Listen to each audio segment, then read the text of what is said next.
I was obviously aware of him, watched him quite a lot at Sunderland. I'd heard rumours we were tracking him. But he come in really respectful, really quiet, but settled in really quick. You could tell he was a real humble kid. Someone who, right from the start, massively appreciated what they had. Probably the absolute opposite of what a lot of people maybe associate with a young Premier League footballer, in terms of, you know, not remotely full of himself or cocky. He was very shy when he came in, but he settled in very well. And we straight away we could see he was a great professional, you know, a great lad, you know, that wanted to learn all the time. Of course, he had good role models, I would say, you know, Stevie, these guys that he could spend a lot of time with them in the training ground, and I knew he was a player that would help. He liked to run, basically. That was the big thing that stood out for me. He was an amazing athlete. He found it difficult to stand still in a game of football. He always wanted to be on the move, always wanted to be running around. I think initially when he came in, I did think, why are we buying him? In terms of, where's he actually going to play, where's he going to fit in? Because we'd bought Charlie Adams, Stevie was there. I think there was another couple of midfield players, and you weren't quite sure, so it's always going to be Stevie and one other. And it was just trying to work out where he was going to play, but Kenny wanted to play in right midfield when he first came in. So I think that was the initial thought when he first came in, you know, very good young player, great athlete, but also where's he actually going to fit into this, you know, Kenny Dalglish's Liverpool team. I know Kenny played in right midfield, but I don't think that did him any favours, to be honest, when he first came in. I think you try to get your best players on the pitch, and you get players on the pitch to complement each other. And if somebody had a threat on that side of the pitch, then why not put him there? He's going to be good. We were fortunate that he could play several positions. He wasn't moved about because he's trying to cause any grief. He moved about because you want your better players on the pitch, and if you possibly can do it, then fine. He played every game, and Kenny, true to his word, Kenny said he would play him every game. I don't think Jordan would probably change the fact that he played every game, but out of position, just the fact that he was playing. What you noticed right away was sort of the personality, the character of the player as well, was pretty good and pretty special. So you knew he'd have half a chance because of that. Yeah, I mean, it was a difficult start for him, I'd say. At Liverpool, the first couple of years was not easy at all. I think when you look back, paying 20 odd million for a young player, predominantly most people's mindsets would have been, he's the finished article. He is going to be this all-encompassing, skillful player that is going to literally set the world alight. Sometimes I think making people aware of what you're buying, why you're buying, and what you think they're going to achieve going forward would have been probably better for him. I think just buying Jordan Henderson 20 million without making people aware of his attributes, how he's going to benefit the club in the short, medium and long term, probably would have helped him in those early years, if I'm honest. You know, you sign for Liverpool and the greatness of that moment, I think the reality quickly hits you. And I think for 18 months you found it really, really hard. Look, I think when you sign for Liverpool and you come out of your city, i.e. Sunderland, at such a young age, and you come with a lot of expectation and pressure with a big price tag, I think it's only normal that you're going to have your moments and you're going to have times where you need some support and it's not really working out. Well, what was he, 19, 20 when he came to us? Where were you when you were 19, 20? Wherever you went, it took you a wee bit of time to settle. So yeah, if you're a student, you go out and get pissed every night, don't they? So it doesn't matter what environment you're in, you're going to take a wee bit of time to settle. Thankfully also at that time, Rebecca, who's now his wife, at that time when he first went down, his girlfriend had gone down with him, because otherwise he would have been on his own. So Rebecca had moved her university degree, I think, down to Liverpool and carried on her studies down there, but was with him. So, which kept him, you know, happy. But it was a hard few years for him when he first went down there. I think you could see quite clearly he was very professional. He was a real strong trainer in terms of physically. You could still see he had a lot of development to come in terms of his body. But you could see there was huge potential there, being around him on a daily basis. And sometimes it takes 6 months and a year for you to find your feet and for you to settle and you to get used to the surroundings. And I think that was the case with Jordan. But the most important thing is when you come to a football club is you feel part and parcel of the football club. And the people who are there, if you have a feeling that they respect you, then fine. That's even better for you to settle down. He was very intense, Jordan, and I think he still is. You see that on the pitch. He's always having to go to the referee or his own teammates, and he was like that in training. I think especially early on, because I think there was frustration there that he wasn't doing exactly what he wanted to do, and he wasn't maybe playing in the team where he wanted to be. Maybe he felt he wasn't doing exactly, you know, what he wanted to show people. So I think he was very up for training every day to try and show people how good he was. So there's a story about Luis Suarez rolling his eyes at Jordan Henderson after a misplaced pass that kind of goes down in a little bit of infamy. At that time, I was a young player, and there was one or two things Louis done in training which I didn't like, and it made me feel like I wasn't good enough to be in the same team in training. It was like the arms were up, and it was like, what's he doing? Like, as if I shouldn't be there, and that really hurt me, and that really frustrated me. So obviously done it 1, 2, 3 times, and then I exploded, and I was ready to kill him. And from that point, I actually had a really good relationship with Louis after that. Luis Suarez was upset with a pass to him or what was something that Jordan done, and Louis wasn't shy in telling people. He was like that, and I was like that as a player, you know. But and Jordan, fair play to him, he didn't back down, because it was you know, the best player at the club at that time, Louis. And no, he had to go back, and I just think there was a bit of frustration coming back rather than something personal between him and Luis Suarez or that particular instance. Really, I think it was more of a build-up of a few months of maybe a little bit of frustration. If somebody rolls their eyes at you, you're going to stand up for yourself, aren't you? And if everybody starts rolling their eyes at each other when they give it away, you're not going to get too far. But it's nice to have a bit of passion about it. And Louis was a passionate fellow as well. He's quiet, but when he's in training or in a game, you know, he's a bit like Suarez. He transformed himself. I think he becomes aggressive. He wants to win. And hey, I remember also with Joe Allen, he had a bit of fight, but that show he's got a character. You know, he's a leader, and that's why he became a Liverpool captain as well. And I don't think there's anything wrong with that. You've got to stand up for yourself. If you're playing in a competitive sport and you don't stand up for yourself, you let people roll over you, then by the way, you're not going to last too long. So if you're right, stand up for yourself. Well, I think it showed you he was up for a fight, basically, for his Liverpool place or his Liverpool career. You know, and he was that focused. Doesn't matter if it was a Steven Gerrard or Luis Suarez at that time having a pop at him, he was going to have a pop back. You know, that was his nature, that was his character. But I think for other players as well, you think, oh, you know, fair play to him, and maybe even the manager and the coaches. And I think with Louis as well. Whenever you have a go at someone, you don't want them to sort of cower or go smaller or be weak. You want them to fight back. And I think in the eyes of the rest of the squad, that was possibly a big turning point for him. Yeah, I think it was a difficult time to be joining Liverpool on reflection. You know, when a team goes through big squad changes in terms of numbers, you're hoping that everybody clicks very quickly. The side didn't really have an identity. The expectation, the responsibility, the pressure of not winning the title was just heavy on everyone and everything. It was just a really difficult first season for him there, where, you know, he wasn't the only one who struggled in that season. It was, you know, it was just one setback after another in terms of the league season, and you could sense the pressure growing and growing. And as a young player trying to settle in at a new club, it was incredibly difficult. It was proven really that the quality of player that was coming in alongside him, I think really wasn't up to the Liverpool standards. So he became a bit of a lightning rod for criticism at Liverpool, I think, in those early days. Particularly the youngest player, one of the most expensive players. He couldn't have had it any harder really in terms of coming to a club that was still trying to find its identity again.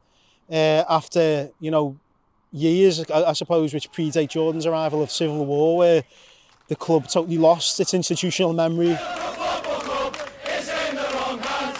The aspirations of the fans, I don't think, met the reality of what the team was capable of achieving at the time.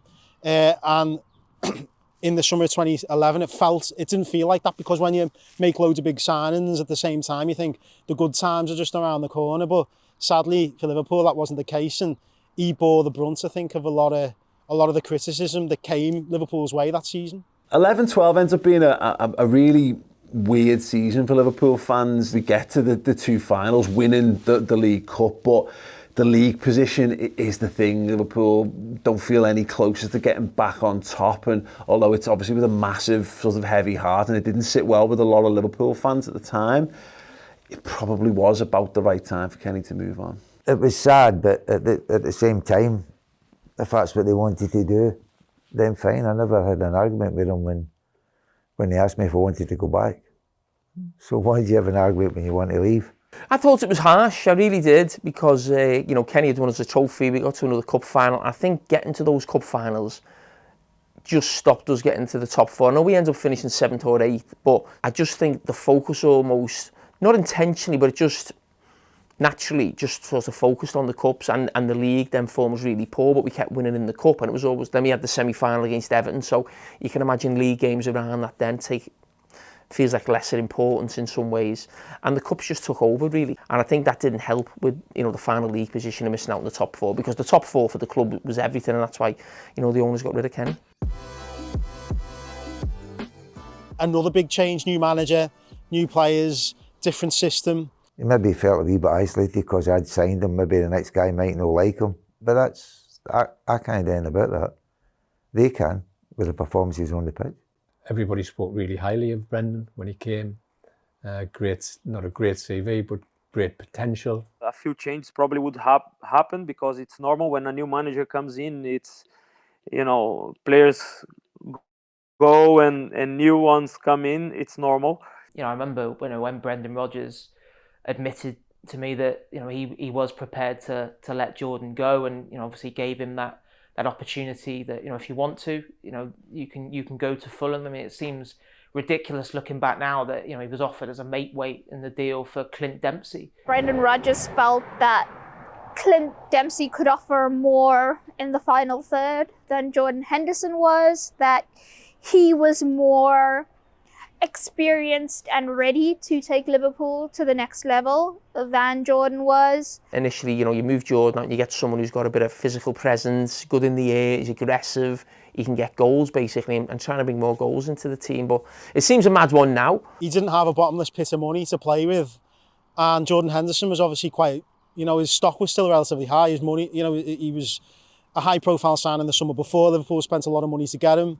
Fulham were interested in signing him, so that was part of the deal, potentially, the trades. You know, the Jordan Henderson would go to Fulham and Clint Dempsey would come to Liverpool. When Liverpool are looking at Clint Dempsey, they're not seeing Jordan Henderson and what he can go on to be.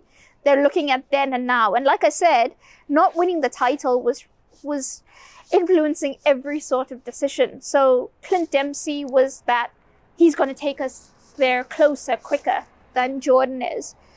And that was very unfair on Henderson. No one ever came to me in terms of management, or Jordan never mentioned that to me. But look, these things happen. There's a lot of noise. There's a lot of people that are interested in certain players, whether that's in your dressing room or other dressing rooms. But it was something that I never really took much notice of. But if you're asking my opinion, do I think that would have been the right decision? The answer would have been no, because I could see there was still big potential and development in Jordan, and that he could become a real strong Liverpool player at that point. I've not been in that position, to be fair, but I don't think there's anything in like that. And it's also, it's Fulham, isn't it? You're leaving Liverpool to go to Fulham. You wouldn't go, would you? You know, that was kind of how little he was regarded in terms of value at that point. You know, I think Dempsey was available for, what, £5 million, I think it was. And then from then on, Jordan sort of proved Brendan wrong. Must have been plagued with self-doubt, but I think that self-doubt drove him on, and I believe obviously his sort of commitment and training particularly showed Brendan Rodgers that he was how desperate he was to make a success out of it. Had to dig in, stick in, and I think Brendan probably said to him, if you can prove to me you're worthy of getting in your first team, then I'll play you. You know, fair dues to Brendan, and he did. You know, I think he's been quite honest and open about the fact there were some tears when he realised that, you know, Liverpool's new manager was prepared to let him go. But, you know, I think we've all come to see from Jordan Henderson, he's incredibly resilient as well. And, you know, he certainly dug deep and set about proving Brendan Rodgers wrong. Brendan Rodgers, to be fair to him, I mean, I know he's got a lot of critics, but I think one thing that you can definitely say is that he was prepared to be proven wrong by a player, because by the time he'd left the club a few years later, he'd chosen Jordan Henderson to succeed Steven Gerrard as captain. So I think that's good management. That's not revisionism. I think a manager should have the right to sort of change his opinion about a player and be big enough to sort of step back and say, well, you know, I got that wrong. He's proven me wrong. It never happened, so that's good.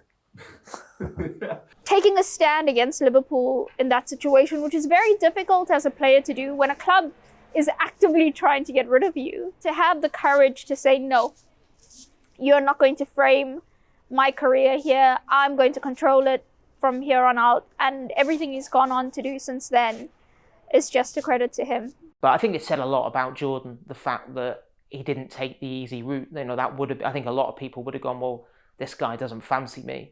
So, all right, you know, I'll go to London. I'll, you know, I'll prove people wrong that way. But he didn't. You know, he you know, if anything, it made him even more determined to prove that he could make it at Liverpool. So it was a real sliding doors moment, I think, when he looks back at it. But that wasn't the last of the challenges at Liverpool. There were plenty more to come after that. That was the season when he truly arrived as a Liverpool player. He became a really key player at Liverpool that season, and I don't think many people saw it coming. When he was fully in the team and he was doing what he needed to do, he was the one that rattled about in the midfield. You had Gerrard, who was more of a 6, who was just like the playmaker. You had Coutinho, that was a bit more skill-based. And then you just had Hendo, that would provide the energy for the team. He's massive, and I think that's where the system of Brendan Rodgers and the players within that team and system suited Jordan Henderson basically, or brought his qualities to the fore even more. I think people looked at Henderson completely different in 2013-14, and I think maybe while he wasn't as acclaimed as Sturridge, Suarez, Coutinho, Sterling, Gerrard, there was a sense of he is really fundamental to what this team is trying to do. You just see him ratting around for the whole 90 minutes every single game, and he just looked like he wanted it a lot more than a lot of the players and stuff, especially on the other team. And that he's just like someone who wore his heart on his sleeve, and you could tell that like his game was full of emotion and stuff. We always associate that team with, you know, playing really good football and lots of goals, but it wasn't massively dissimilar to sort of a Jurgen Klopp at its best, where it was fast, it was front foot football, quick start and pressing and getting after teams. So it wasn't everything with the ball. As I said, a lot of it was off the ball, and a lot of that was down to Jordan Henderson. It was the graft, it was the energy, it was the dynamism that he brought to that team. I mean, obviously that team had so much stardust in it in terms of, you know, the absolute swashbuckling brilliance of Suarez and Sturridge and Gerrard, of course, reinvented as a holding midfielder, and Raheem Sterling coming through. But you know, you needed those other players, the real grafters, the ones that stamp their authority on the game, and just, you know, and just that control and enthusiasm and desire that Henderson brought. His positional sense was excellent as well. He always sort of knew when to press, knew when to put people under pressure. It was that, yeah, probably the fans as well. It's seeing what he's got to offer.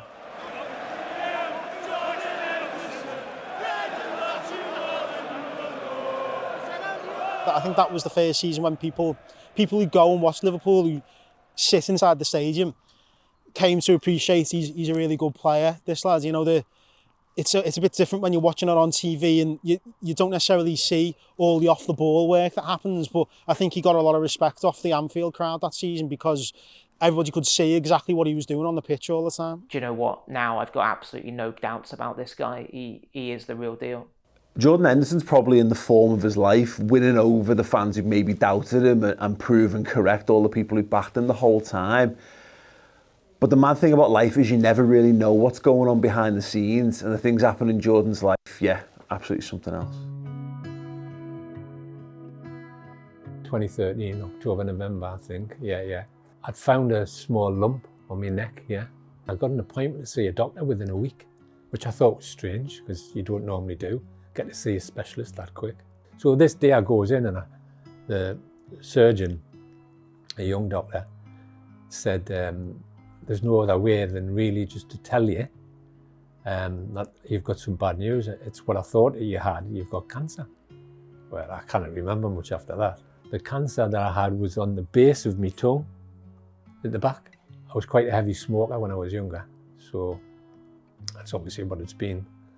And then from then on, things sort of went really quickly. He said, look, I'll give you Christmas, get Christmas over. He says, because then it's a major surgery. I think it was about 14 hours, because I had to remove all the lymph glands from my neck. I went down, Jordan came up to see us just before the operation that day. Brendan let him off a couple of days to come and see how I was. And to be fair, I was fine. And it was after the operation that's when he started radiotherapy. And I wasn't fine after that. I was a bit of a mess. So burnt all my hair and burnt all my face really bad. So I didn't want anybody to see us. So I rang Jordan up. I said, look, I don't want you coming up. I didn't want anybody to come up. I didn't want anybody to come and see us. So I'd said to him, look, the only thing that I can do is to watch television. I'm in bed, can't go anywhere. I'm not going to do anything. So is for you just to play as best as you can, win the league, and get every man of the match every week. That's what you need to do. And I think before I had the operation at start, might have been Spurs. They won, I think 5-0. I think he got man of the match. Liverpool flying, and this time on their travels. That was the week after I told him. So then, and again, if he went on the run that he was on, he was outstanding. And I just used to watch every game. I was buzzing. It's just an incredibly trying set of circumstances that Jordan has to deal with, whilst also being under the pressure of playing for Liverpool. I think he actually uses it almost to help take his game on to the next level, which is just incredible.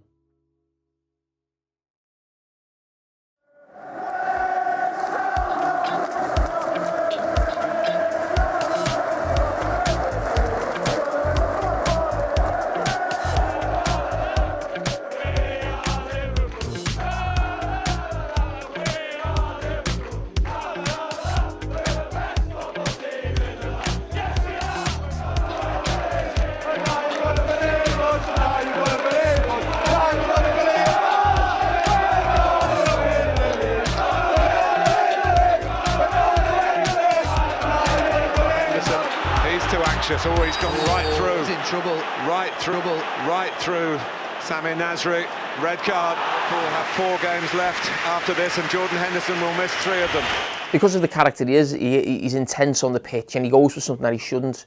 It wasn't sort of going to change the game. It was on the halfway line, wasn't it? And that was I think the frustration part, really. But you think of the way that game had gone and the emotions in that game, maybe the noise of the crowd, and you just get carried away for that split moment and just do something that I'm sure he regrets, and every Liverpool fan regrets. Obviously, when he got sent off against Man City, I don't think anybody, again, sort of really thought at the time that was going to be a significant moment. But in the games where he couldn't play, they really missed him. You really got a proper sense of how important he was when he was suspended for the 3 games. That's when you really felt the difference with or without Henderson. Big blow. That red card is probably underappreciated in the wider football community, probably in terms of why Liverpool didn't win the league, because obviously there's so much focus on the Gerrard slip and Demba Ba running through and scoring. But I've got no doubt that history would have been very different if Jordan Henderson had been available for those games, because he was so important. I remember I played in his position, I think in 2 games, if I'm not wrong. Losing him, we didn't have a player with the same way of playing of Jordan. Would you just add that extra bit of energy that they needed just to get over the line in those little moments and get the crowd on the feet and get the crowd believing again? And it's another sort of what if scenario, I think, in Liverpool's history, because they certainly missed him in those games. If he'd have been fit in those games, Liverpool would have had a much greater chance of going on to win the league that year. I played in his place, but I realized that it was not the same player, was not the same characteristics, and maybe Brendan could move Stevie to Jordan's position, but Stevie was playing so well in that holding position, so it was a bit, it just changed the shape of the team, and and in that moment, it didn't help, I would say. We missed him immensely in them final few games, for sure. Because I think over the last maybe 2 years as well, you've noticed the impact Henderson makes when he's not there to make it. That's when it becomes so crystalline. Does he blame himself for that? I don't think so. He might have done that season, but I think that probably quickly went out of his mind. The season was lost for various reasons. Those points dropped there, and then the Chelsea thing. So we were talking about being runners-up, and I went, do you realise I've got a runners-up cup final medal? He went, no. I went, exactly. No one's going to remember. You've got a runners-up medal. They only remember winners. Now, we lost the Liverpool 92 cup final, and I've got a runners-up medal. Does anybody really remember that Sunderland Football Club 92 cup final? Only probably our lot. And does my medal really suggest anything? Yeah, it suggests I was a runner-up, but no one really remembers you as a runner-up, do they? And I said to Jordan, I won't remember you as a runner-up, you've got to win it. 13-14 was just a mad season. It felt like a season built on like spit, sawdust and magic, really. Liverpool coming out of nowhere to challenge for the title. You've got the Hillsborough inquest as a backdrop to this, and it felt like it was fated, and to have it come to an end so sort of cruelly, I think was a real kick in the teeth for the fans and for the players, emotionally and physically. But what we don't know at the time, of course, is that it sort of sets the bar, it sets the tone. And for someone like Jordan Henderson, it gives him that fire, it gives him that burning desire inside to go again and to prove any doubters wrong. Well, it was Brendan Rodgers' decision. At the end of the 2013-14 season, he signed a new long-term contract at Liverpool. So he was obviously thinking that he was going to be at Liverpool for a lot longer than he ended up being there. It was a manager decision, but I could certainly understand that decision. He had leadership qualities, he had a voice, he was a real good communicator, very selfless in terms of the human being. He put other people before himself. The leadership skills were there when he came, so he never lost them whilst he was here. You're Brendan Rodgers. Who else in that team has got leadership qualities and who you would make captain? There was nobody else. And I don't mean that disrespectfully to Jordan, in that there was nobody else. That's why he got it. He got it because he's a great leader. But normally your captain's one of your best players. And that wasn't a great Liverpool team. So at that time, maybe Jordan wasn't one of the best players, but he was always in the 11, and rightly so. I wouldn't say he was the favourite, but for sure he was one of the players that was a leader in the team. I think Skirter was there still, was older than him. I was there, I was older than him in the team. But maybe Jordan, was a player that the club and Brendan in that time maybe saw him as the future. The way he conducts himself in training every day, the way he is around the place, that's a big part of it as well, sets the standards in training. So you knew he'd be like that. He was very well liked and respected by his peers. And, he used to ask me a lot of questions, and he used to be quite tight with me in terms of around the place and stuff. So I think it was the ideal choice, and something that he certainly grew into, and he's doing a wonderful job at it. Nothing quite sums up the Jordan Henderson ride, really, like to go from being almost a makeweight in a transfer deal for Clint Dempsey to becoming a central part of Liverpool's team, to becoming the successor to Steven Gerrard, arguably the greatest player to play for the football club, and certainly the biggest one in recent times. It is a complete testimony to the raw passion, desire, the effort, the work rate, and the talent of Jordan Henderson. We spent 2 seasons there with him after wanting to sell a player to then give him the vice captaincy. That obviously shows that he has been fighting day in, day out for that. And what a feeling that must have been for Jordan. The balls to say to the manager, no, you're not selling me. I'm not involved in the swap deal. No, I'm going to stay. I'm going to improve. I'm going to get better. I'm still young. I will grow. I will evolve. And everything that he had said, he did. Massive congratulations to himself, it must have felt like, because, yeah, I mean, I know what it's like when you maybe not wanted to decide, so to turn that around, I think from that moment he thought, here we go. By this point as well, he's become a pretty solid member of the England squad. He's gone from 2012 and the Euros and kind of being there. By the time 2014 rolls around, he's an integral part of Roy Hodgson's plans and a really dependable, integral member of that England side. I'd met him when he was with the under-21s. Stuart Pearce had always been so positive about him, not only as a player, but his character. So Stuart was adamant from when I first saw Hendo play that he was going to be an England senior international. Jordan was 17 in our youth team. And I stood watching him one day. I went, he'll play for England one day. I said, because he has an unbelievable drive to succeed. I'd never told Jordan that, by the way. It's only me and Scott Pearce knew that at the time. That wasn't because I thought I might be proved wrong. It was more because I just told Scott and said, that's private. And that was it. We left it. Years later, after he'd been to Liverpool, and he hadn't been there that long, he was called up to the England squad. And Scott Pearce rang me and went, you said you'd do it. I said, I told you. And the interesting thing was he told Jordan. I never. He told Jordan. And Jordan said, well, he's always had faith in me. Now, you can't have faith in something you don't believe in, can you?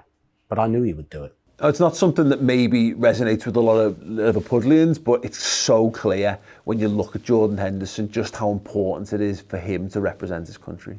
He's proud. I mean, I know there's always that little bit of dynamic with Liverpool and England, isn't there? And I'm conscious of that. You know, I'm aware of that, and you know, my respect for Liverpool Football Club is enormous. I know it's a unique city with an unbelievable football heritage, unbelievable passion for the game, and also, you know, because of history, a really proud individual sort of identity as well. But I've also, you know, played at Anfield for England, and played with you know, a lot of Liverpool players in my time with England, that I think it can be club and country. It doesn't have to be separated. And, you know, the Liverpool lads we've had in the squad have been hugely proud to play. Adam Lallana's, of course, hugely proud to play. Again, you might not like saying this, but I've said to him a couple of times when he's had slight injuries, well, you don't have to go. You know, you can stay and build yourself up in pre-season, but I think every player plays with niggles.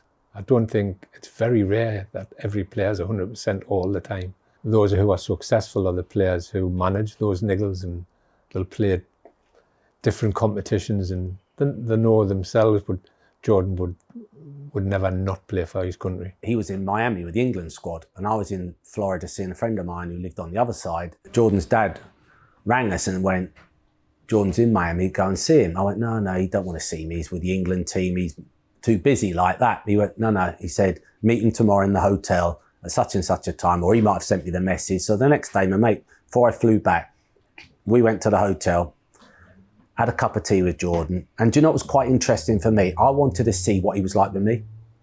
I wanted to see if I could see the same Jordan that had grown up, matured obviously, but still had that humility about him, that humbleness, and he did.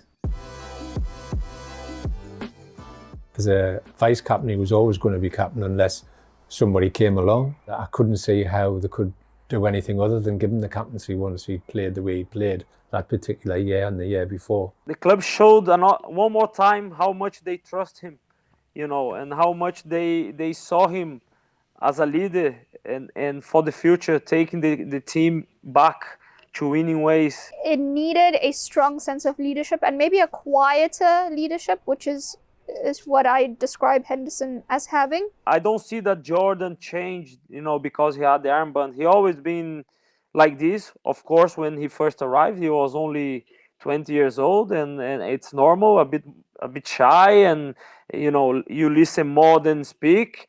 But the character was there, and you know, he was always a leader. You knew he had those leadership qualities, a fighter. But as I said, to be Liverpool captain, you're gonna have to be one of the top men in the dressing room as well. So that's just a credit to Jordan himself, to making himself that. So I was delighted for him. He was made up. He's got a role now. If you're Liverpool captain, you're a spokesman for not just the club, but, you know, a big part of the city as well. You know, you've got to be well informed about the club and the history of the city and the difficulties that the cities face. He'd sort of reinvented himself quite quickly, and then he had to go and reinvent himself and prove himself all over again. in a short period of time, and I don't think it was easy. I think he had an unbelievably difficult challenge to take over Steven's role at Liverpool. You know, you're talking about one of the greatest football clubs in the world and one of the most influential players that's ever played for them. Somebody had to come in and become the captain and fill that void. Listen, anyone trying to be the next Steven Gerrard's going to have a terrible time, aren't they? For me, growing up personally, that guy was God to me. Steven Gerrard, for a lot of people, he represented points in your life. You know, when you went to university or whatever, he scored this goal when you were doing this. And sort of your life and his football becomes intertwined. And he's from the city, and he was one of the best midfielders in Europe. And there's a pride attached to that. And he was a fighter, and he dragged Liverpool teams. Liverpool had no business winning the Champions League in 2005. He made them greater than what they are. And that, as a football fan, is, wow, that's like golden, it's magic, right? So you want to hold on to that for as much as possible.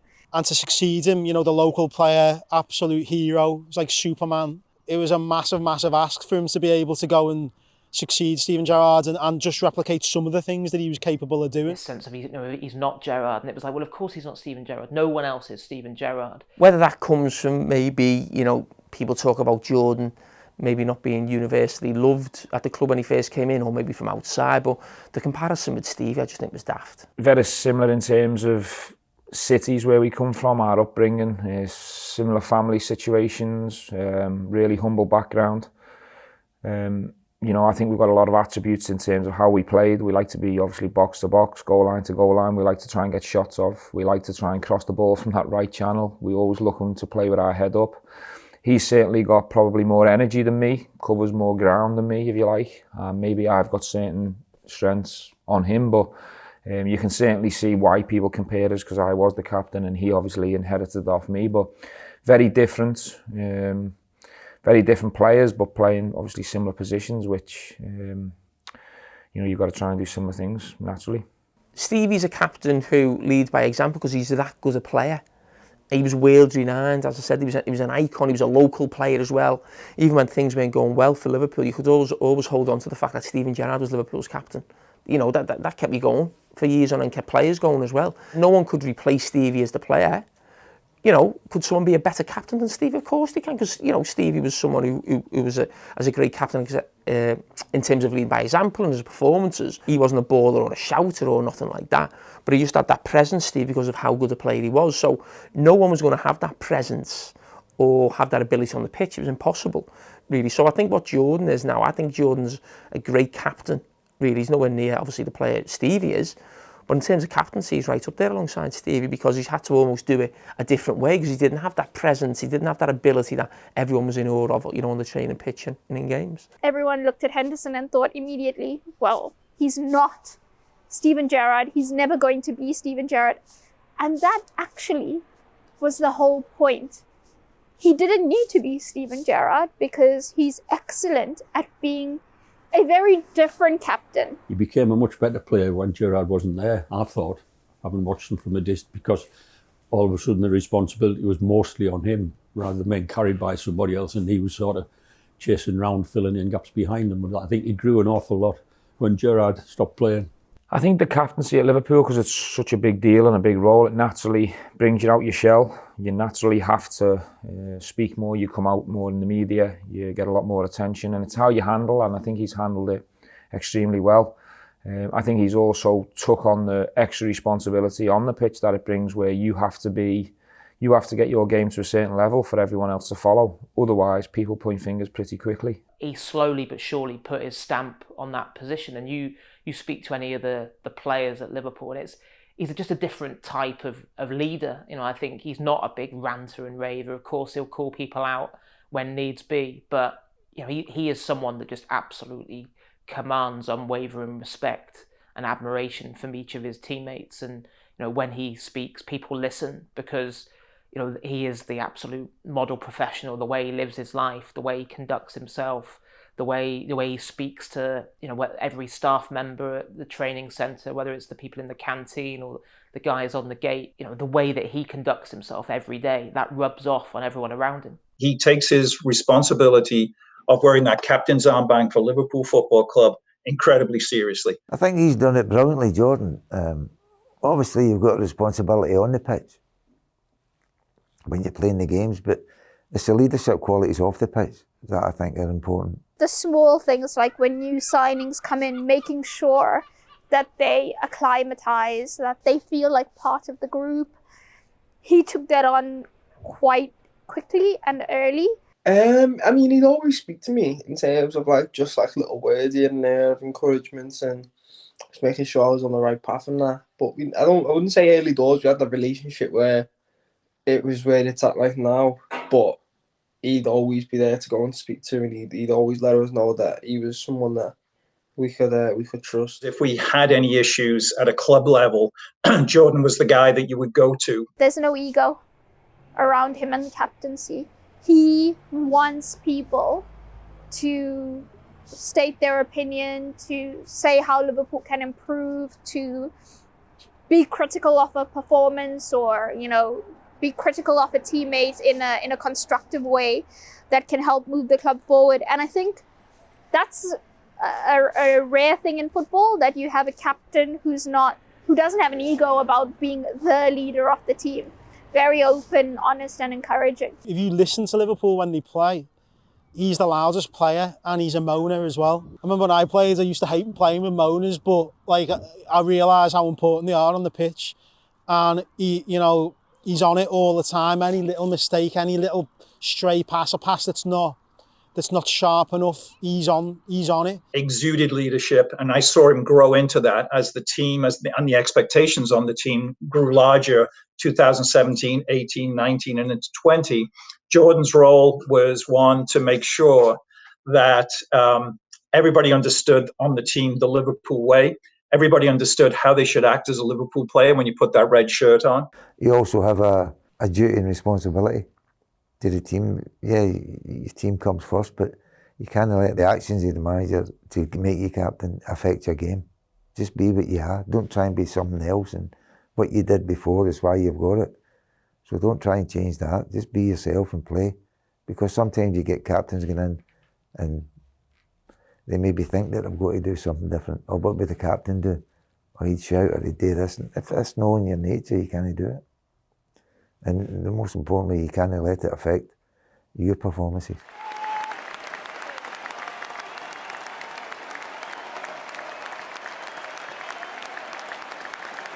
He didn't really need my advice. He was doing a wonderful job as it is. He was performing consistently well. He was leading without having the armband on anyway. I just said to him, be yourself. And the advice I gave him was stick at Liverpool as long as you can. Sometimes you can have periods where it doesn't go your way, and you've got to hang tight, because for me, the advice of Liverpool is never give up on Liverpool unless Liverpool gives up on you.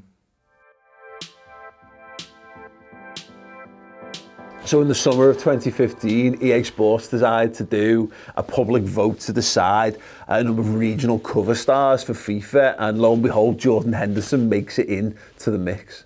Actually, my first interaction with Jordan was when I was at EA, and we were lobbying behind the scenes, which was pretty inappropriate of me to get him on the cover of FIFA that year. I think it was 2016. And I kind of led a little bit, even though I was the chief operating officer of Electronic Arts at the time, getting Jordan on the cover of the game was a big deal to me personally. And I thought professionally as well, getting a Liverpool player was important. He nicked it, didn't he?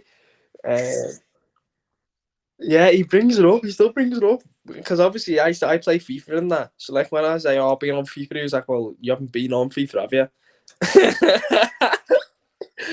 I'm like, yeah, I've just been on FIFA. And he's like, but you haven't been on FIFA, have you? To say the reaction to Jordan Henderson getting it was mixed. It's probably mixed at best.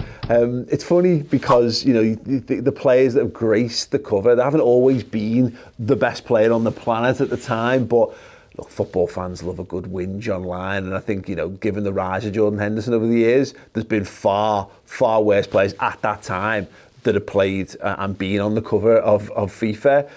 But yeah, Jordan Henderson did raise a few eyebrows outside of his loyal fan base. I got a great note from Jordan. From that perspective, I don't think he really realised, you know, who I was and what I was about to be in, if you will, in his life. I guess, look, so much of it boils down to the fact that he's on there with Leo Messi, who, you know, the de facto greatest player ever to play the game. Interesting note, just looking back on it, you know, might have raised eyebrows at the time, but only one of those players has gone on to be in a European Cup final since, and certainly only one of them has been to 2. Klopp, it's just, first of all, forget his smile. That's the first thing you might have seen, but just his energy and those first few interviews that he gave were just perfect, and I think he embodied what people wanted from the city. I go to many places in the world, but I say the people in Liverpool, you just can't beat them, and I think his charisma and character just matched us perfectly, and it only way was up for us really after that. Yeah, he came in my office and asked if he can come to the away game to Tottenham even when he's not available. So like, travel with us. And I thought, if you have nothing else to do, so no rehab to do, then we can organize that, no problem. I think it sounds like a random conversation, but it showed in the beginning, because you said it was the first season of Hendo as a captain. So how it was not settled. It was not that nobody becomes captain of Liverpool and from the first moment I knows exactly, that's how to do it. And in that moment, new manager, you are the captain of the team. I didn't know that, but probably a lot of criticism before for the football they played, because that's why Brendan got the sack in that moment. So not full of confidence what the new manager thinks, stuff like that. And then you are not available when the new manager arrives. So that was the first conversation we had. Since then we had millions. They were all different, better than that one. But it was the situation a little bit. I think Hendo was not 100% sure what he should make of the situation with the new manager on top of that. You know, when he came in, immediately the conversation was, who's he going to get rid of? Who's he going to choose to be his captain? When any new manager comes in, everyone needs to panic a bit. You know, it's a fresh start. No matter what the backroom staff say, a new manager might come in and get a bit of knowledge from people who've been at the club for a while, but still at the end of the day, everyone's place, position, shirt number is up for grabs there. I don't get the impression that Jurgen Klopp offered any reassurances to any of the players. I mean, quite clearly, I think he'd watched Liverpool and thought for the short period of time, you know, we'd be able to get by with what we've got. Over a longer period of time, there'd have to be vast changes. And if I'm being honest, I can't imagine that he gave Jordan Henderson any reassurances that he'd be part of it. He'd have to prove it. I think when Klopp arrived, I think it was the time that, it took a bit the pressure on his shoulder, and just say, listen, you are a fantastic footballer, you're a fantastic player, you are a great captain, so just relax and just, play the way don't try anything more. So that's how I see now looking back. Particularly the way he trains and holds himself and conducts himself in and around the club. I think that would have impressed Klopp. I think very early on, Klopp could see why Rodgers had made the decision he'd made in terms of the captaincy, and there was never, I don't think it was even, ever really seriously considered whether it would pass on to anyone else. Klopp had to tell Jordan Henderson that he belongs at Liverpool and that he is the right captain for Liverpool and that he's got the potential to be everything he wants to be. And that kind of conversation was happening across the club, because when Klopp came in, he found a situation where the team was so psychologically battered. Players didn't feel like they were good enough for the club. He was very much about, this is a clean slate. I'm not interested. I remember him saying to the players, I'm not interested in anything in the past. I'm not interested, that, and probably Dejan Lovren was a big one in that conversation in terms of, I've heard the noise around, certain players not producing, but as far as I'm concerned, this is like year zero. Now I will be judging you on what we see from here on in. It was all these things, and the overriding sort of theme was that Liverpool top to bottom just aren't good enough. Here's the man to come in, break everything apart. And actually all he needed to do really was largely unlock what he had. And my God, he completely transformed that team, didn't he? The way they played, but that was right up Jordan Street. High energy, high press. Jordan loved all that.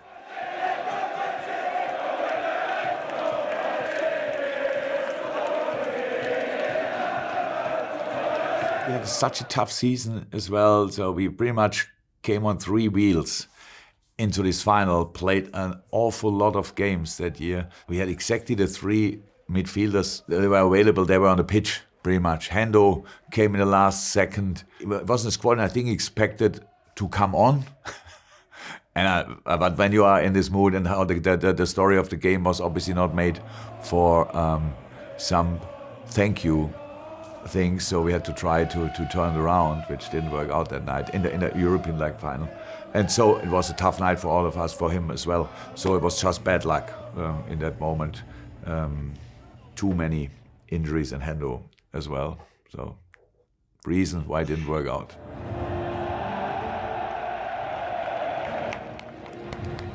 They know what it feels like now. They know what it feels like to be the losers at the other end of it. And I do think that helps in anything in life. Take football away from that. Whether it's in any career field, you take a loss, you pick yourself up and you try and make sure that doesn't happen again. Basically, how can Liverpool get back to winning things? Because it wasn't just under Jurgen Klopp. We've gone a long time, really. It was only Kenny's, Carling Cup, really, between sort of the end of the Rafa Benitez era, really, where we'd been a decent side and we're just getting to finals now. It looked like it was starting to come with Jurgen Klopp, no doubt, but as I said, Jordan had been there a fair while and hadn't won too much. It's great when you're winning loads, but it is about those times that you do lose, and how do you pick yourself up and where do you go from that? Do you give up and just think, oh, it's never going to be us, or do you go, all right, you know what, I'm going to make sure that doesn't happen again? Yeah, so we'd seen the sort of early signs of what Jurgen was trying to do. The one that stands to mind in his first season was battering Man City away, and we moved Roberto Firmino to the false 9. Jordan Henderson is shifted to be the 6, and it was a bit of an interesting move, to be honest, because I think Henderson done so much to win Liverpool fans over, but that 6 role in that style of football is very, very difficult to win people over, because I think back to the likes of Joe Allen under Brendan Rodgers, when your job is to retain possession and just move it and keep things ticking over, it's not a flashy position, it's not a showy position, and it was very much Jordan Henderson doing a role and doing a job for the team. The fact that Jurgen Klopp decides that Jordan Henderson is going to be his number 6, which for him is the most important position, it dictates so much of the system, so much of how the team plays. On a position 6, whatever you play, whichever system you play, you need players who combine both. Means the defensive attitude and skills and the offensive stuff as well. So small spaces, big spaces, good vision, these kind of things. Because the times where they only had to win a few challenges and then give the ball to the next fella 2 yards away, they are gone. So they are pretty decisive. They switch the sides. A lot of teams press, meanwhile, play ball orientated, means when the ball is on the wing, they will move there. So you need a connector there who's good enough to receive the ball in small spaces and maybe switch to the other side. So first and foremost, his skills, skill set. But he didn't like that a lot, I think, but he did it, of course, because I told him. I was commentating on a game for Liverpool. It was away at Burnley. I think it was the second game of the season. I think we lost 2-0. And Jordan played the holding position. I remember listening to supporters on phone-ins on the way home, thinking, wow. I mean, they were really after Jordan, and they were after the manager for playing him there, and the manager was adamant he could play in that position. It's a weird season for Jordan. I mean, the goal at Chelsea's something else. It's top drawer. It's as good as anything any Liverpool midfielder's ever scored. It's a decent try. It's more than that for Jordan Henderson. It's a sumptuous goal. It was a proper match of the day moment that maybe he needed again just to get some people on side. He has the heel problem, and the maddest thing about it is, of course, that he's able to sort of train in a general sense, but he can't put weight properly on his heel. It's plantar fasciitis, which is one of those weird injuries that takes a long time to sort. So he can swim, he can do non-impact training, but he literally can't take the field and do the thing that he most wants to do. Now that was really difficult for him, because you know, in terms of trying to put his stamp on the job and trying to impress the new manager, I think there was a situation where at times he was playing when he shouldn't have been playing because he didn't want to let the team down. You know, I'm the captain, I need to be out there. But it became almost like a vicious circle where he was playing when he was not fully fit. You know, the heel problem was absolutely debilitating. I know just how painful that was, and you know, there were some pretty dark nights when, you know, I remember doing an interview with him when he said about, you know, just lying awake at night in excruciating pain and having painkilling injections just to try and get through it. That was a really difficult time for him where, you know, I remember one of his quotes in that interview was, "I didn't feel like the Liverpool captain," because, you know, he so wanted to be out there leading this bright new era under Jurgen Klopp, yet, you know, his body just wasn't right, and in the end, you know, he just had to take himself out of that firing line and get it sorted. So it is confirmed Virgil van Dijk is a Liverpool player from the 1st of January onwards. He was pictured holding a Liverpool shirt in front of a Christmas tree. Jordan Henderson was very, very, very involved in getting Virgil van Dijk to choose Liverpool over Manchester City and Chelsea. Obviously, having the conversation with Jurgen Klopp was a massive factor for Van Dijk, but Henderson just talking him through the dynamics of the dressing room, the feeling when you walk out at Anfield, how much the dressing room. Virgil had a lot of the groundwork in terms of his picture at Liverpool set for him by Henderson. When Van Dijk came in, and lots of people assumed that Van Dijk would become captain. I'm not going to lie to you. I could lie and say I didn't think that, but I did. I think when Virgil come in, what a leader. The overwhelming sort of call for that, especially on social media, actually did not sit well with Van Dijk at all. I did an interview with him after the Champions League final in Madrid where he spoke about it, and he said Jordan Henderson is the best captain this club will ever have, you know, from the current group of players, and that as a captain himself, he knows all the parts of the job that people don't see, all the extra responsibilities you have to take on. And he said even like as an international captain, he's learning so much about the role from the way Jordan does it at Liverpool. You know, for Klopp, I think from the very early months, if not weeks, he could see the benefits of having Jordan Henderson as his leader in the dressing room. That whole run-up all the way to Kiev was so good because I think it was unexpected. I mean, I think we had quite an easy-ish group, and then we had Porto in the round of 16. You know, we started to progress through. You thought, there's a chance here.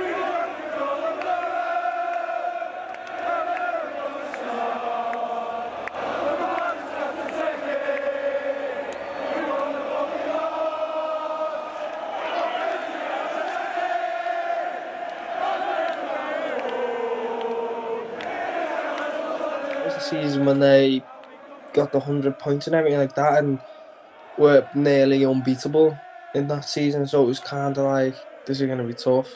Don't get me wrong, the fans are amazing for the group stage games, but when it's the knockout stages, it's different. Like, you can't compare to it. Yeah, this is going to be our first proper Champions League night, really. So it was like we were all just wanting to see what it was going to be like. We knew it would have to be a big effort from everyone. But I think all of us, we kind of knew that it could have been a special night, and we made it a special night, yeah.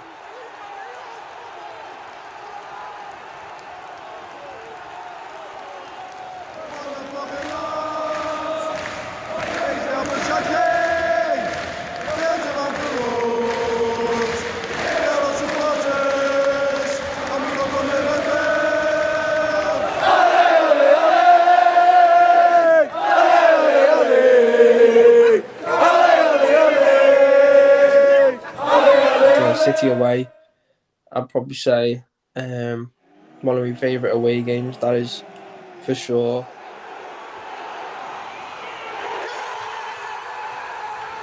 Most celebrations, my favourite celebration I've had by far, it's just like, whoa, never really seen anyone do that. in front of me, so I was like, what? Fair play.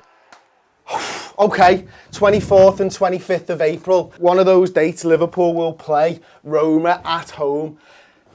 Oh my God, I am so pumped up for this. I mean, they played Barca the same night as we played City. And like, I remember coming off the pitch and there was like little Chinese whispers of like, oh my God, Roma beat them. And we were like, instead of playing Barca in the semis, you're playing Roma, which, I mean, all respect to Roma, but it's not the same calibre of team. So it was like, we've got a big chance here. We're probably the favourites, and on the run that we're on, and we can do it.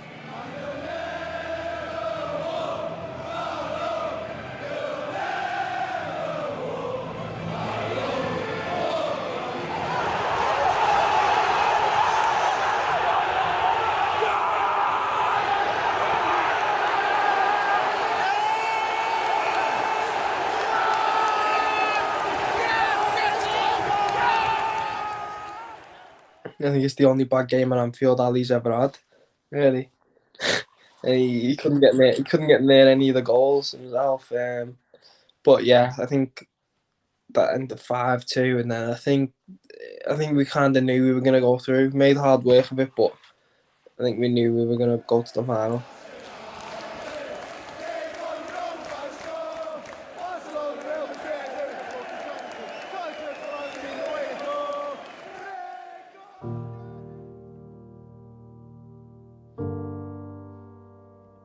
We have one of the greatest European home performances. We blew Roma off the pitch, but there was the stories and the kind of filtering through on your phones and news stories about incidents with Roma fans, shall we say. And obviously, when the game finishes, we hear what happens to Sean Cox and the life-changing injuries that he suffers. And there's things more important than football.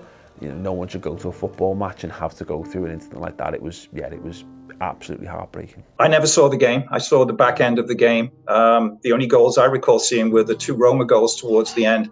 We were taken out of our seats. We were told there was a serious situation, that a fan had been attacked outside the Albert prior to kickoff. We were concerned at several levels. We convened our crisis management team.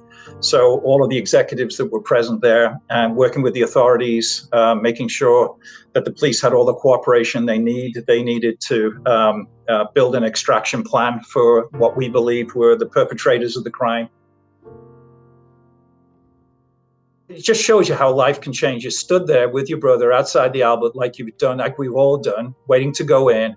And out of nowhere, somebody comes up to you and hits you with the belt buckle. You go down. You obviously have a collision with the pavement. And the next thing you know, you're in Walton and fighting for your life.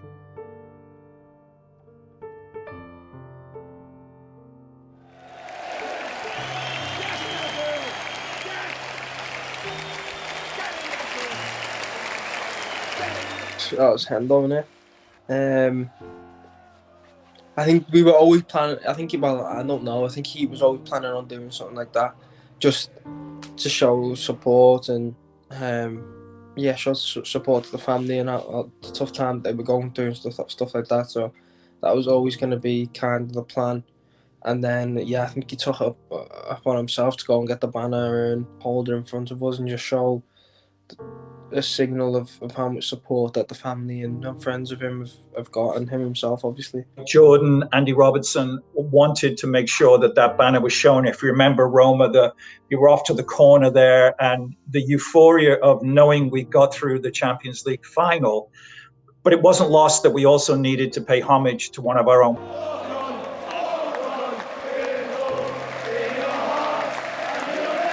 I came down on the pitch and stood back and watching the guys, and it was one of those euphoric moments, but also, we didn't lose sight of what had happened in the home leg.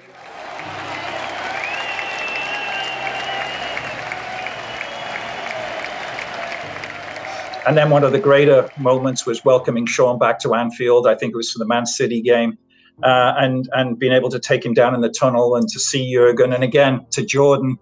One of the moments I always remember is Jordan coming in and Sean grabbing him, and Jordan staying there for 30 seconds whispering in Sean's ear. And I don't know what the conversation was, but that's a moment I will never forget as well. But he was one of ours. He is one of ours. He'll always be one of ours. And we'll stay in very close contact, me personally with the family, and I know the football club does as well.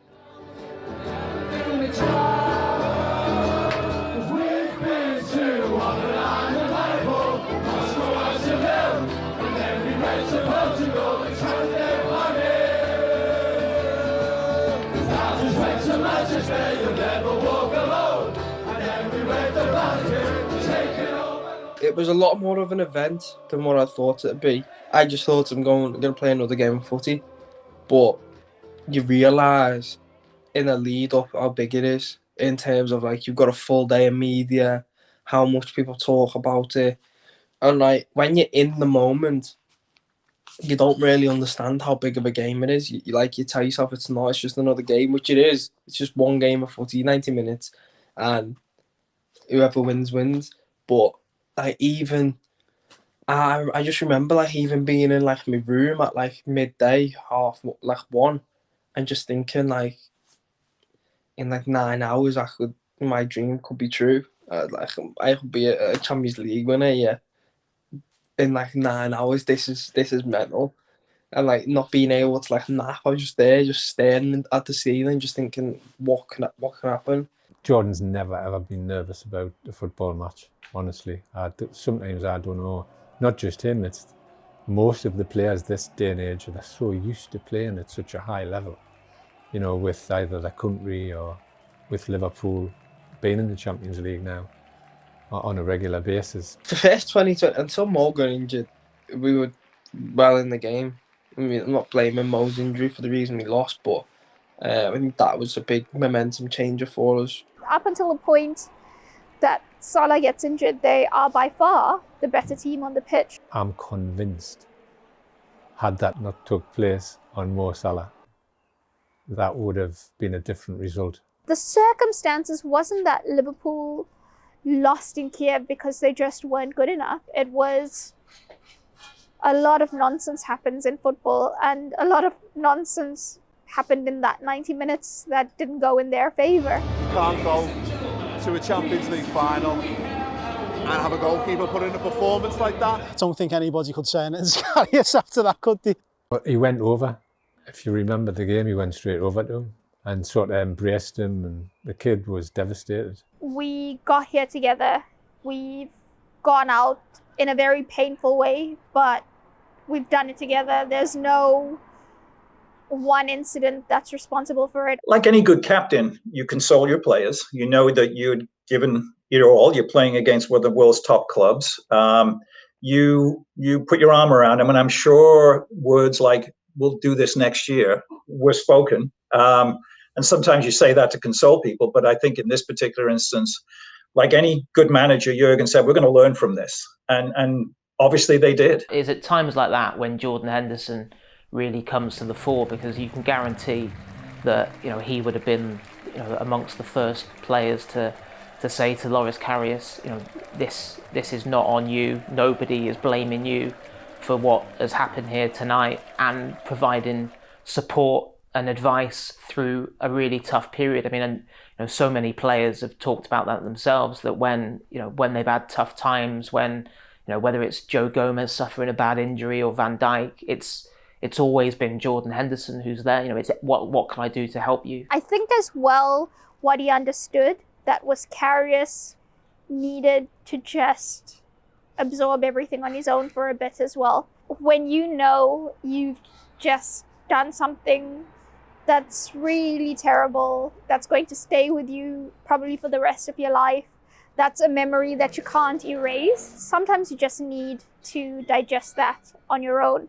So I think it was a mix of putting his arm around Karius and letting him know that the team doesn't hold him responsible, while also allowing Karius to just grieve that performance the way he needed to. I feel sad for the lad, and I think Jordan does. Don't think Jordan blames him, but it's just one of them things. I think Hendo's the type of person to always be able to put the team first and others before himself. So he's, I can imagine him to be really supportive of Loris and stuff, yeah. Disappointing that it didn't end up with us winning it, but what a great run to go on. I think then it felt like the next time it was going to be ours. We wouldn't be the team that we are today without that game. I think he really wondered whether Liverpool would just get over the line. If you have a look at the playback of that game at the end, Jordan gets his medal and walks past the cup, doesn't even give it a glance. Not a glance. And that hurt him, that game hurt him. But most interesting thing for me was watching Jordan walk past the trophy. And I said to my wife at the time, I went, he'll pick that up next year. But it was this way he walked past it like the cup didn't exist. Do you know what I mean? It was like it never existed. And for me, it was a thing to say, you're not mine, but you will be one day. Would I have said that if I didn't know Jordan? I'm not too sure. Because I could have then took it the way he walked past the trophy as being sulky. Do you see what I mean? But because I knew him, I just looked at him and he'll pick that up next year. Obviously, Hendo would have been distraught and gutted. Everyone thought, really, we'd only get there once. It was a kind of a crazy ride. It wasn't really controlled and calm, and we didn't see games through. We were just erratic and just scored goals, and lots of them. And it kind of looked as though it was a one-time thing at the time that we got there, just because of the draws that we'd had, and the front three playing the way that they played, really. So I imagine it's kind of, you get one opportunity at it, and you don't think that you're going to go there next year and win it. The defeat in Kiev was galling enough, but you look at Jordan Henderson at that point, that's 4 finals lost, as well as coming second in 13-14 in fairly heartbreaking circumstances as well. There's got to be a thought in the back of his mind. It's got to be there gnawing away at him, thinking, is it me? Will I ever have that kind of success at Liverpool? It's just about, obviously, learning from it. I think that's what we all wanted to do, is that even though it's probably it could have been the only time that you've ever been able to play in the Champions League final and you've been beat, there's still positives to take from it. It's very hard to get there, and you're being beaten by a team that's won it 3 times in a row, so there's no real shame in that. So I think it was important for us to really take the positives out of it. Kiev was different to the Europa League final, because the Europa League final, they were not a consistent enough team yet. They weren't balanced enough. They weren't experienced enough. Here, though, they were playing an absolute European heavyweight in historical terms, but also in recent terms, with the best players, with all their experience on that stage. And they were the better side until, circumstances conspired against them. So I think they knew it was definitely coming. The self-doubt, it can either undermine you or it can propel you to a greater height. And I mean, I can only say by how he reacted to the Kiev final that he was like a man possessed for the next 2 seasons, like nothing was going to stop him. Jordan Henderson, the players, Liverpool Football Club, the fans, they all had that taste, that tantalising taste of what the top of football could feel like. The mission in the summer was to pick themselves up, dust themselves down, and see if they could go one step further. Hey, what's happening? Listen, if you enjoyed Hendo 10 Years of Red, then do come and check out Bobby Firmino, Best in the World, our brand new, incredible 3-part documentary series. Episode 1 is streaming for free on our main YouTube channel on the 23rd of June. All 3 episodes will be then exclusive with the full interviews of our incredible contributors on RedmenPLUS.com over the summer. If you want a little sneak peek, take a look at this. Can you describe Bobby Firmino in one word? I'd say happy. He's just always happy, and he puts a smile on people's face.